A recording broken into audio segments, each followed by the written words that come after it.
आज मैं आप लोगों के बीच में ऐसे मौके पर आया हूं,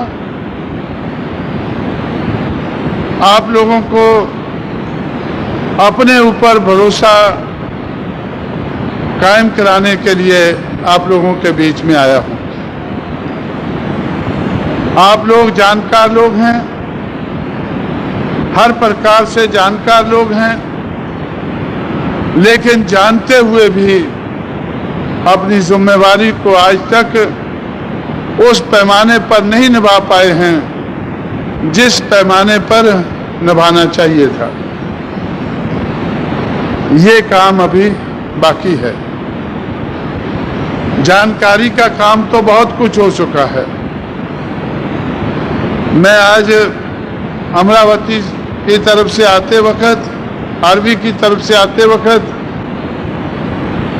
जब मैं रिजर्व बैंक के पास से गुजर रहा था तो मैंने अपने साथी से, उबाले से पूछा कि इधर कुछ हमारे पुराने साथी थे जो मुझे अच्छी तरह से जानते हैं, मैं भी जानता हूं, वो अध्ययन मंडल चला रहे थे। अभी भी वो अध्ययन कर रहे हैं। क्या अध्ययन उनका खत्म हुआ है, संपला है या नहीं संपला है? अगर अध्ययन संपला है तो फिर काम शुरू हो जाना चाहिए। अध्ययन तो बहुत हो गया है। अध्ययन किसी मकसद के लिए किया जाता है, अध्ययन ही एक मकसद बन के ना रह जाए। मुझे ऐसा लगा है कि जो सूझबूझ वाले पढ़े लिखे लोग हैं नागपुर के, जिनकी बड़ी जिम्मेवारी थी कुछ करने की, वो अध्ययन करके ही घर में बैठ गए हैं।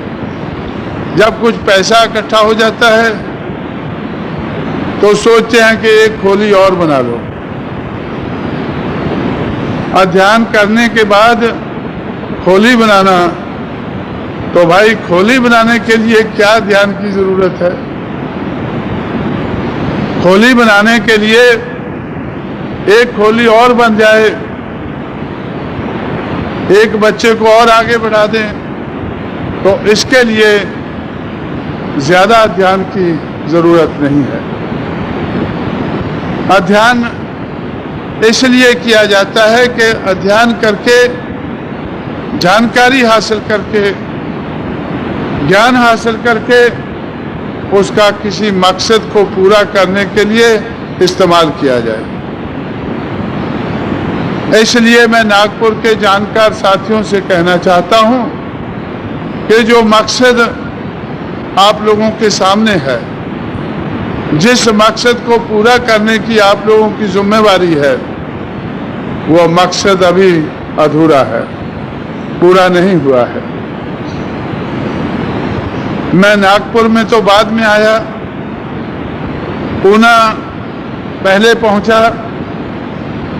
जब 1960 के लगभग मैं पूना में था तो उस वक्त तो मुझे इतनी जानकारी नहीं थी, इतनी दिलचस्पी भी नहीं थी, लेकिन 1964-65 में जब दिलचस्पी हुई, मैं अपने लोगों की मीटिंगों में जाने लगा, तो उस वक्त के नेता कहा करते थे कि बाबा साहब अम्बेडकर ने हमें कहा था कि जाओ अपनी दीवारों पर लिख लो कि हमें इस देश की शासित कर्ता जमात बनना है। जाओ अपनी दीवारों पर लिख लो, हमें इस देश की शासित कर्ता जमात बनना है। मुझे बहुत अच्छा लगता था। मैं सोचता था कि ये बहुत अच्छी बात कही है, अब इसको पूरा करना है। जो लोग कहते थे कि बाबा साहब ने ऐसा कहा है, वो तो भूल भी गए हैं। जब मैं उनको याद कराता हूं तो गांधी जी के खादी के कपड़े उनको परेशान करते हैं। दादा साहब रूपते एक नेता थे, आप लोगों ने नाम सुना होगा, वो इस बात को बहुत कहा करते थे। जब वो खादी पहनकर एमएलसी बने फिर मिनिस्टर बने, तो मैंने उनसे कहा कि जब मेरी आपसे पहले मैंने आपका भाषण सुना था, मुझे आपकी ये बात बहुत पसंद आती थी कि हमें इस देश की शासितकर्ता जमात बनना है। लेकिन उस दिशा में तो आप लोग बढ़ते नजर नहीं आ रहे हैं, उस दिशा में आप बढ़ते नजर नहीं आ रहे हैं। आप तो कांग्रेस के पीछे खड़े हो गए हैं, कांग्रेस के पिछलग्गू बन गए हैं। और मैं समझता हूं, और मेरे से ज्यादा आप समझते होंगे, कि कांग्रेस पार्टी ब्राह्मणवाद की ए टीम है। ब्राह्मणवाद को इस देश में टिकाए रखने का काम जितना कांग्रेस ने किया है, उतना किसी दूसरी पार्टी ने नहीं किया है। बीजेपी के लिए तो अभी करना बाकी है। कांग्रेस ने गांधी जी की देखरेख में ब्राह्मणवाद को टिकाए रखने के लिए जितना बड़ा काम किया है, वो उसका ज्ञान मुझे annihilation of caste, what Congress and Gandhi has done to the untouchables of India, ये 2 किताबें पढ़ने से, 2 किताबों का थोड़ा सा ध्यान करने से मुझे बड़े पैमाने पर इस बात का एहसास हुआ कि कांग्रेस ब्राह्मणवाद की ए टीम है, Bharatiya Janata party B team है। भारतीय जनता पार्टी को कांग्रेस के मुकाबले का ब्राह्मणवाद को टिकाए रखने का काम करने की अभी बहुत जरूरत है। आज तक जो ब्राह्मणवाद को टिकाया है, गैर बराबरी को इस देश में टिकाया है, तो उसमें कांग्रेस का बहुत बड़ा हाथ रहा है। कांग्रेस के पीछे अगर बाबा साहब अम्बेडकर को मानने वाले लोग खड़े हो जाएं, तो कांग्रेस मजबूत होती है।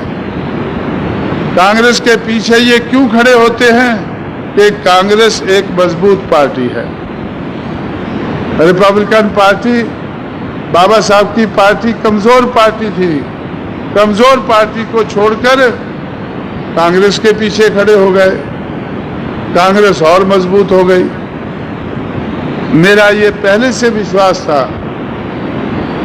मैं आपके पास इस मौके पर आया हूं, इस विश्वास के साथ आया हूं कि आज आप लोग मेरी बात को मानने लगेंगे। लेकिन मैं बात वही पुरानी कहता हूं। बहुत पहले से मैं कह रहा था कि बहुजन समाज ही इस देश में एक शक्ति है। अगर बहुजन समाज कांग्रेस के पीछे खड़ा हो जाए तो कांग्रेस की शक्ति बनती है और उस शक्ति का इस्तेमाल करके उसकी सरकार बनती है। अगर किसी और पार्टी के पीछे हम लोग खड़े हो जाएं तो उसकी शक्ति बनती है, उसकी सरकार बनती है। लेकिन अगर हम लोग इनके पीछे से हट जाएं, कांग्रेस के पीछे से हट जाएं, अपने पैरों पर खड़े हो जाएं, जितना हम उसके पीछे से हटेंगे उतनी वो पार्टी कमजोर होगी। कांग्रेस पार्टी को कमजोर करना अंबेडकरवादी लोगों का काम होना चाहिए था। वो कैसे कर सकते थे कि अपने लोगों को कांग्रेस के पीछे से हटाते, कांग्रेस कमजोर होती। लेकिन अंबेडकरवाद को चलाने की जिन लोगों की जिम्मेवारी थी, वो लोग दूसरों को कांग्रेस के पीछे से हटाने की बजाय खुद कांग्रेस के पीछे जाकर खड़े हो गए। अपना लालच, अपना स्वार्थ पूरा करने के लिए वो लोग कांग्रेस के पीछे खड़े हो गए। उस वक्त मुझे थोड़ी थोड़ी जानकारी हो रही थी। मैं उनसे पूछ रहा था कि भाई, जो काम आप कर रहे थे, मैं तो समझता हूं अच्छा कर रहे थे। जो काम आप रिपब्लिकन पार्टी को चलाने का कर रहे थे, अच्छा कर रहे थे, यह अच्छा काम छोड़कर यह बुरा काम क्यों कर दिया? वो कहने लगे कि हमें काम तो अच्छा है, नाम भी अच्छा है, सब कुछ है, लेकिन बाबा साहब का नाम लेकर हम एमएलए एमपी नहीं बन सकते हैं। फुले शाहू अंबेडकर का नाम लेकर हम लोग एमएलए एमपी नहीं बन सकते हैं। एमएलए एमपी हम नहीं बनते हैं तो हमारा समाज भी हमारी कदर नहीं करता है। मेरा ये विश्वास था कि हमारा समाज अगर हमारी कदर नहीं करता है तो हमें समाज को बदलना होगा। समाज की जो थिंकिंग है उसको बदलना होगा। कौन बदलेगा? अगर हम खुद ही जाकर कांग्रेस के पीछे, ब्राह्मणवादी पार्टियों के पीछे खड़े हो जाएं तो वो पार्टियां और शक्तिशाली बन जाएगी।